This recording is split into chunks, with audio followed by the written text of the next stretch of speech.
새 체급 챔피언이자 전 라이트급 리니얼 챔피언인 호르헤 리나레스가 러시아 복서 자우르 압둘라이프와의 대결을 펼칠 예정입니다. 호르헤 리나레스는 라이트급에서 타이틀전에서만 6연승을 거두며 라이트급 최고의 챔피언으로 군림하고 있었지만 복싱 황제 바실 로마첸코에게 TKO 패를 당하며 왕좌에서 내려오게 되었습니다. 이후 내체급 석권을 위해 슈퍼 라이트급으로 월장하였지만 중위권 선수인 파블로 세자르 카노에게 1라운드 초사를 당하며 체급의 벽을 넘지 못하고 다시 라이트급으로 복귀하였습니다. 그리고 라이트급에서 2연승을 거두며 WBC 라이트급 챔피언 데빈 헤이니에게 도전하였지만 젊고 뛰어난 기량을 가진 헤이니에게 판정패를 하게 되었습니다. 내년이면 만 37살이 되는 리나레스는 은퇴보다는 마지막 타이틀 도전을 꿈꾸고 있고 자우르 압둘라이프와의 WBC 타이틀 도전자 결정전, 준결승전을 통해 마지막 꿈을 위한 도전을 이어나갈 것으로 보고 있습니다.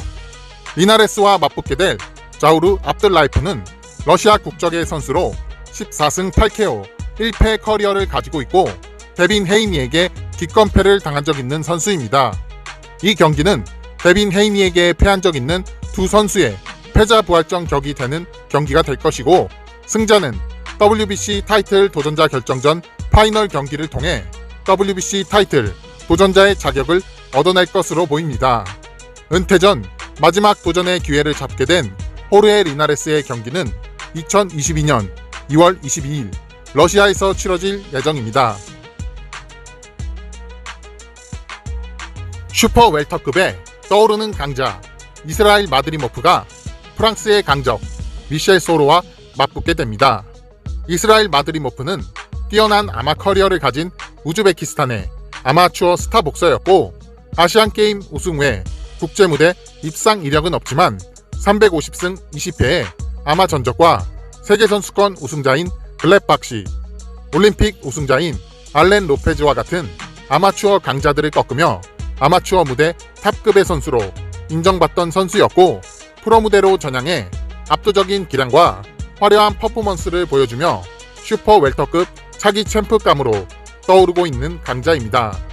마드리모프는 역동적인 움직임으로 상대의 사각지대를 파고드는 바실 로마첸코의 매트리스 복싱을 구사하는 선수로 강한 파워와 화려하고 변칙적인 푸더크로 유명세를 타고 있습니다.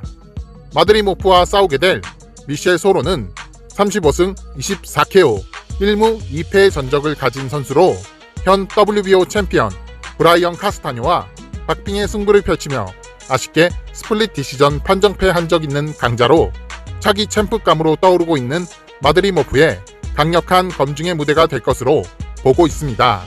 이스라엘 마드리모프와 미셸 소로의 슈퍼 웰터급 경기는 12월 17일 우즈베키스탄의 타슈켄트에서 벌어질 예정입니다.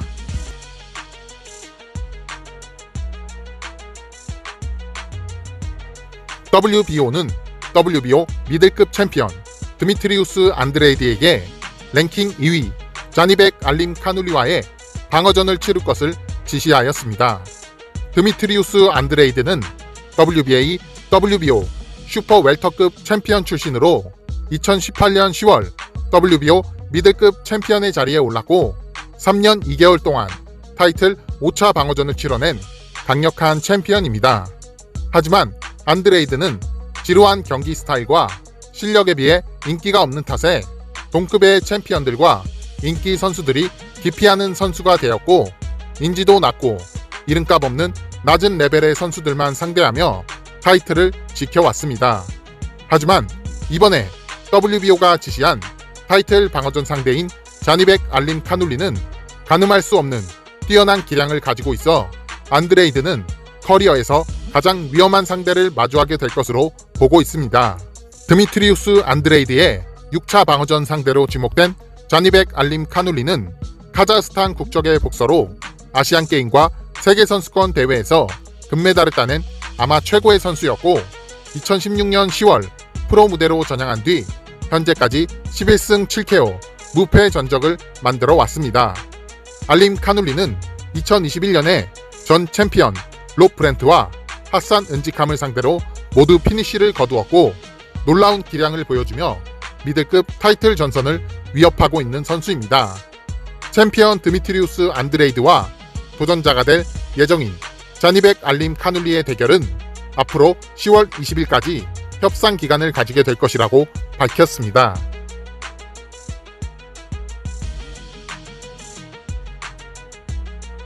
떠오르는 무패 헤비급 강자 필립 흐르고비치가 독일의 무패 복서 에미르 아흐마토빅을 상대로 2라운드에 2번의 다운을 뺏어내며 승기를 잡았고 3라운드에 3번째 다운을 뺏어내며 피니쉬를 하였습니다.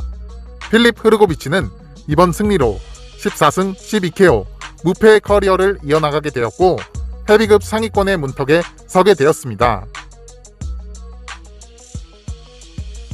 슈퍼 라이트급의 떠오르는 블루칩 몬타나 러브가 멕시칸 복서 카를로스 디아즈를 상대로 3라운드 TKO 승리를 거두었습니다.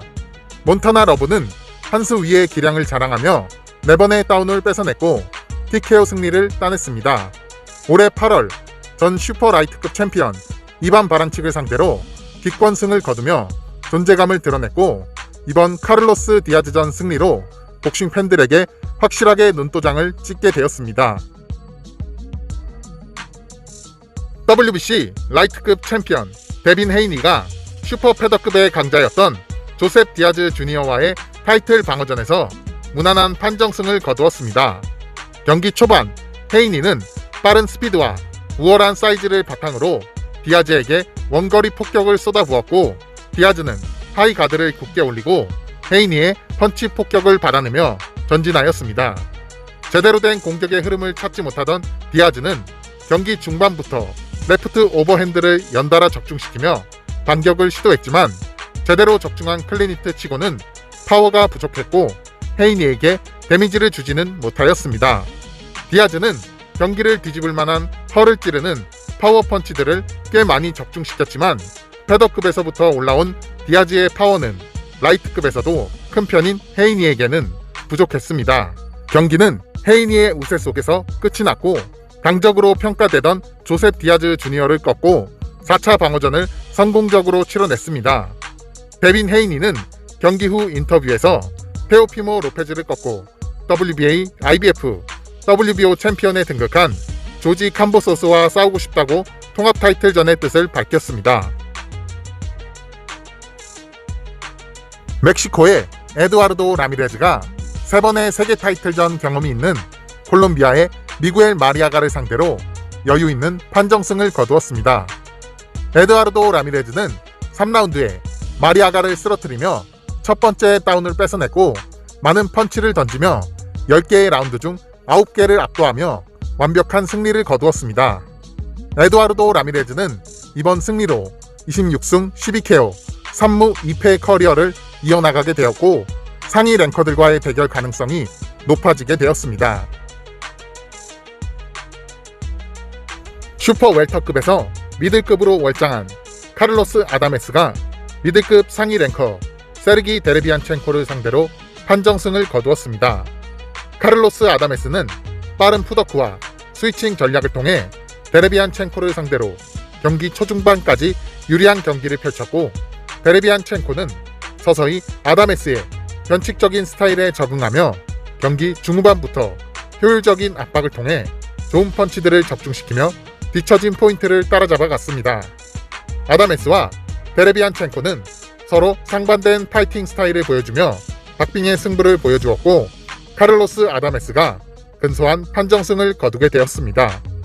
카를로스 아다메스는 슈퍼 웰터급에서 패트릭 테세이라에게 근소한 차이로 판정패를 당하게 되며 미들급으로 월장을 하였고 강력한 상위 랭커 세르기 데레비안첸코를 꺾고 미들급 상위권 라인업에 자신의 등장을 알렸습니다.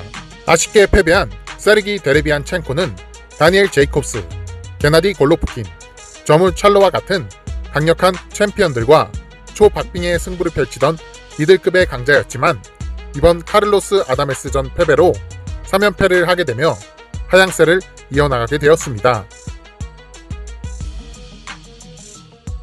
거대한 사이즈를 자랑하는 슈퍼 웰터급의 더 타워링 인페르노 세바스티안 펀도라가 스페인 무패 복서 세르히오 가르시아를 상대로 판정승을 거두었습니다.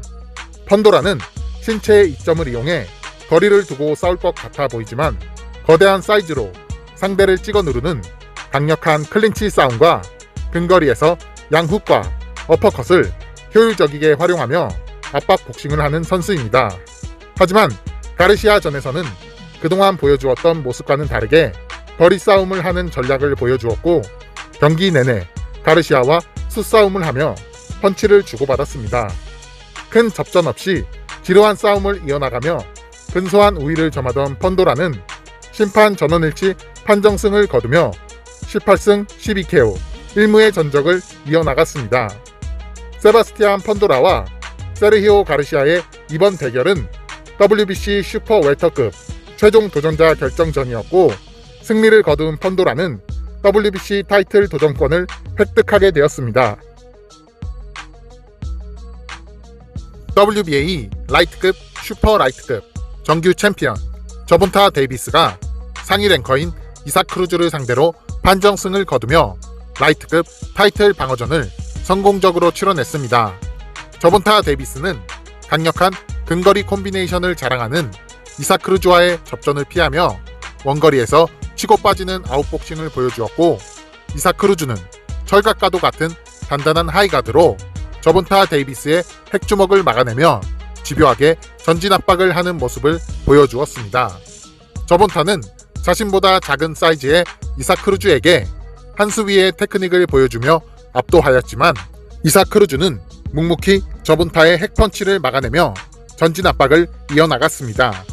크루즈는 꾸준하게 바디 공격을 하며 저본타의 가드를 내려오게 만들었고 경기 중후반부터는 경기력이 떨어져가는 저본타의 안면과 바디를 두들기며 많은 클린히트를 적중시켰습니다. 경기 후반은 이삭 크루즈가 압도하였지만 아쉽게도 승부를 뒤집기에는 시간이 부족해 보였습니다. 경기는 저본타 데이비스의 심판 전원일치 판정승으로 끝이 났고 저본타 데이비스는 경기 후 인터뷰에서 6라운드에 손부상을 당했다고 밝혔고 이삭 크루즈를 전사라고 치켜 세워주며 상대를 리스펙하는 모습을 보여주었습니다. 저본타 데이비스는 17경기 만에 커리어 두 번째 판정승을 거두었고 26승 24KO 무패의 전적을 이어나갔습니다.